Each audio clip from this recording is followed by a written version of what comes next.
คำว่ากรรมคือจิตเจตนาความคิดของเราเองที่ตั้งใจที่สิคิดที่สิเฮ็ดที่สิกระทำเรื่องใดเรื่องหนึ่งเนี่ยมันก็เกิดขึ้นเป็นอารมณ์เรื่องว่ากรรมย่อมจะแน่แจก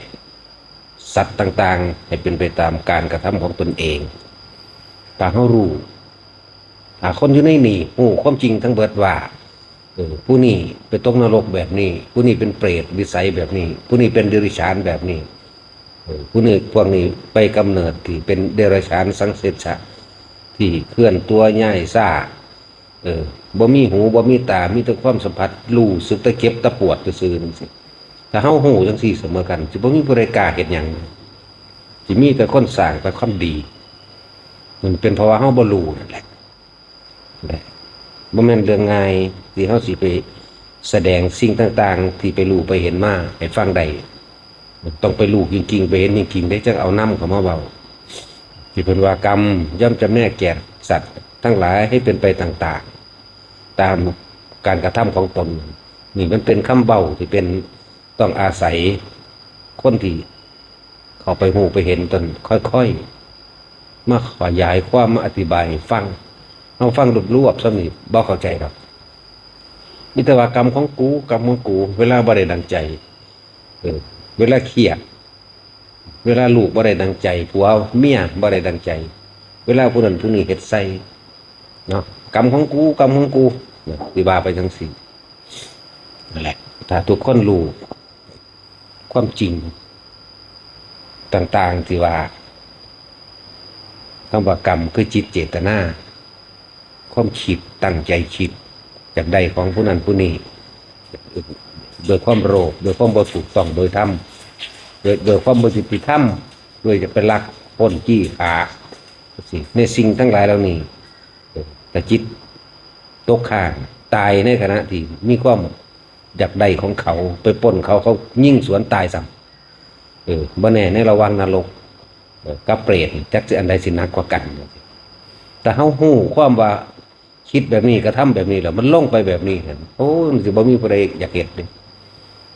หรือแอบไปรักของเขาได้มากินแล้ว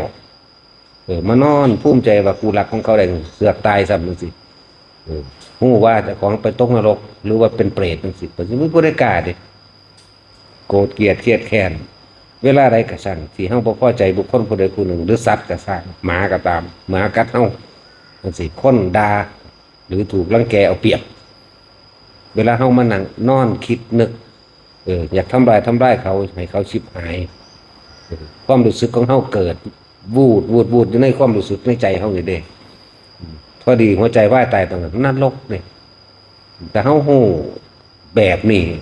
เฮาสิบ่อยากนำเรื่องต่างๆเหล่านี้มาคิดมาปฏิฆาอาฆาตบาดหมางกันเด้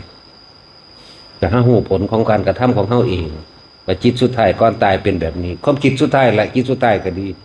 ความคิดสุดท้ายอารมณ์สุดท้ายเกิดเลยเด้อความคิดเป็นเหตุให้ก็เกิดอารมณ์นั่นคือภพเนรยคติภพเปรตจังซี่สัตว์เดรัจฉานแบบนี้เนี่ยบอกเป็นทั้งต่ำเพราะว่าคนส่วนมากคิดแต่ต่ำ99.99%มีแต่แนวเร็วๆมีแต่แนวต่ำๆมีแต่ความเห็นแก่ตัวมันว่าพิษดอกกับที่เว้ามาเนี่ยคือดังว่าเขาโคกับขนโคนั่นแหละคนทางต่ำดูดังขนโคเด้ขนงัวมันหลายปานใดแต่เขางัวมันแค่2นึงเด้สวรรค์พรหมโลกได้แค่2นั่นแล้วขนมันขนาดใดนั่นแหละเพราะเฮาบ่รู้ว่าเฮาเกิดมาเพราะความเห็นแก่ตัวเฮาบ่ฮู้ว่าเฮาสิ่งที่เฮากระทำไปเฮาต้องได้รับช้าหรือเร็วมันต่างกันตรงนั้นนั่นแหละ ถ้าเฮาบ่มาฟังธรรมศึกษาธรรมะน้อมเข้ามาใส่ประสบการณ์ชีวิตจริงของเจ้าของเองหาทางออกจากความทุกข์อันนี้หาทางออกจากการเกิดอันนี้จากโลกอันนี้บ่ได้เด้อนั่นแหละขนาดมาฝึกหัดมาศึกษาแล้วก็ดีต้องน้อมใจลงเข้าสู่การปฏิบัติต้องรู้จักวิธีพักจิตพักใจมั่งต้องรู้จักวิธีหยุดคิดมั่งแต่เฮาบ่หยุดคิดเฮาสิบ่เห็นสิ่งทั้งหลายเคลื่อนไปไหวไปเฮาสิบ่เห็น ความบ่เที่ยงแท้แน่นอนความบ่จีรังยั่งยืนของทุกชีวิตของคนสัตว์ดินฟ้าอากาศแต่ก็ไหลลงมาเข้าสู่เฮาไปเห็นความเที่ยงแท้แน่นอนของกายเฮาเองใจเฮาเองความคิดเฮาเองสิบ่เห็นเด้ถ้าเฮาบ่มาทำความสงบซะก่อนแหละสิเพิ่นว่าสมถะกับวิปัสสนาจังซี่บ่เข้ามานั่งฝึกบ่เข้ามาทำความรู้แจ้งในความรู้สึกเจ้าของจริงบ่รู้เอาไปเว้ากันซื่อๆเว้ากันเดาๆนั่นแหละนึกว่าพากันมาฝึกคนเฮาบ่หยุดคิดจักเทื่อเข้าใจว่าตัวเองเป็นคนมีปัญญาเป็นบ้าเด้เป็นบ้าหาบ้าปรุงบ้าแต่งอยู่หั่นแหละบ่รู้จักหยุดจักหย่อนบ้าพบบ้าศาสตร์อยู่หั่นเวียนว่ายตายเกิดบ่จักหม้องจบสิเชื่อหรือบ่เชื่อก็สร้างแต่ว่ามันต้องเป็นของมันเป็นแบบนั้นความจริงกับความเชื่อมันสิต่างกันนั่นแหละรู้จักมาภาวนาแปลว่าทำความสงบให้เกิดขึ้นมาพัฒนาตัวเองมาทำความสงบให้เกิดขึ้นในตัวเองให้มันเห็นความรู้สึกตัวเองจึงเรียกว่าภาวนาใจที่สงบนิ่งเป็นหนึ่งเป็นอารมณ์เดียวนี่เรียกว่าภาวนาแต่มันสงบนิ่งได้มีเครื่องอยู่เป็นแล้วมันจังสิเห็นต่างๆในความบ่จีรังยั่งยืนแต่ก็ต้องอาศัยเพิ่นอธิบายส่วนมากเห็นโดยลำพังตนเองเห็นยากบ่รู้จักว่าเห็นหยังเป็นหยังแบบใดนั่นแหละเห็นอนิจจังเห็นทุกขังเห็นอนัตตาจังสิก็เป็นคำเว้าถ้าเพิ่นบ่จี้ใส่ให้ความคิดเฮาเที่ยงบ่ความคิดเฮาคิดแซ่อยู่เรื่องเดียวแม่นบ่บ่ได้บ่แม่นนี่เพิ่นต้องจี้ให้จังซี่คิดเรื่องนี้จบเรื่องนี้ไปคิดเรื่องใหม่จบเรื่องใหม่ไหลไปเรื่อยๆแม่นบ่นะเฮ็ดจังได๋สิหยุดคิดหยุดเกิดได้นะความคิดจิตคิดจิตเกิดจิตไม่คิดจิตไม่เกิดจังซี่ก็เป็นคำเว้าเป็นแนวทางเป็นมรรควิถีวิธีที่จะต้องเดินทางเข้าสู่ความดับทุกข์ถ้าเพราะอาศัยผู้เพิ่นรู้เฮาก็งมเศร้าอยู่หั่นขนาดมาอยู่ในหม่องปฏิบัติคักๆแล้วมันก็ยังพอแห้งอยู่สิภาษาหยังกับคนทางนอกที่บ่ได้ยินได้ฟังบ่รู้จักหยัง นั่นแหละจากมาภาวนาเป็นแน่ก็เป็นธรรมดาต้องอาศัยสถานที่กับครูอาจารย์สกอนเพิ่นแนะให้ถ้าได้ทางแล้วจังว่าไปเฮ็ดอยู่บ้านเพราะตัวเองตัดว่าทั้งขาดยังมีภาระหลายนั่นแหละภาระเด้ภาระใหญ่กับภาระหาเวปัญจขันธ์ขันธ์ทั้งหาของเจ้าของเองรูปร่างกายเจ้าของเอง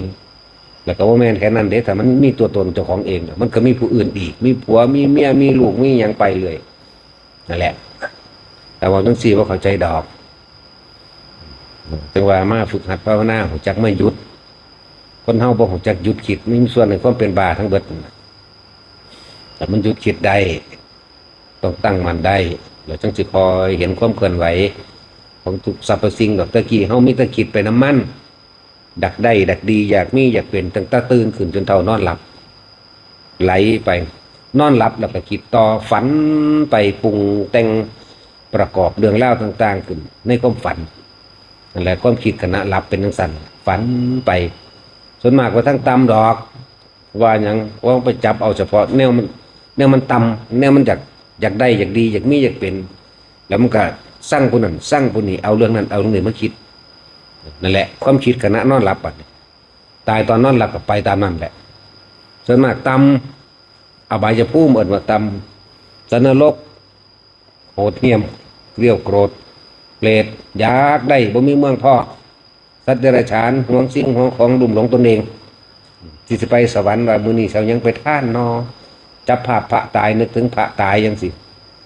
นึกถึงพระพุทธรูปแล้วรับตายไปหรือนึกถึงพระสงฆ์ที่เคารพนับถือจังซี่หรือทรงชาติหรือเจริญชาติไปจังซี่ยากแต่บ่มาฝึกเด้อบ่ธรรมดาเด้แต่ว่ามาฝึกนี่ก็ว่ายากโอ้บ่มีเวลาค่อยยากอยู่นั่นก็พันแล้วนี่บ่ทันแล้ว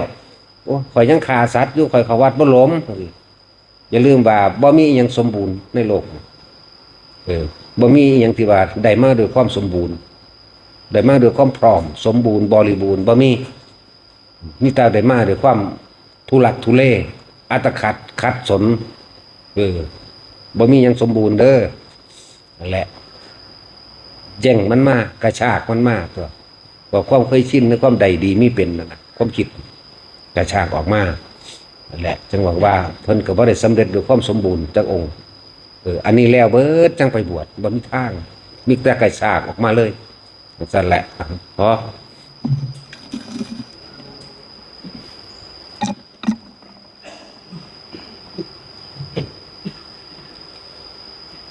ยะถาวริวะ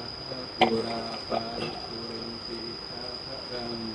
เอวะเมวะอิโตทินังเปตังนังปัจจติกิตังปฏิตังตุมหังกิเตวะ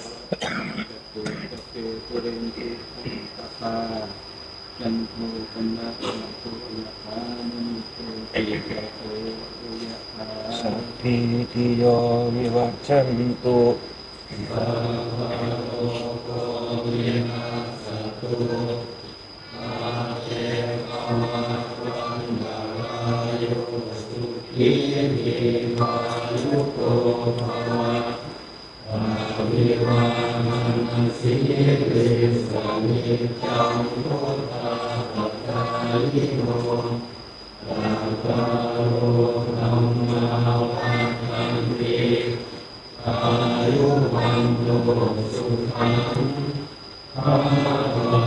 วะตุสัพพมังคะลัง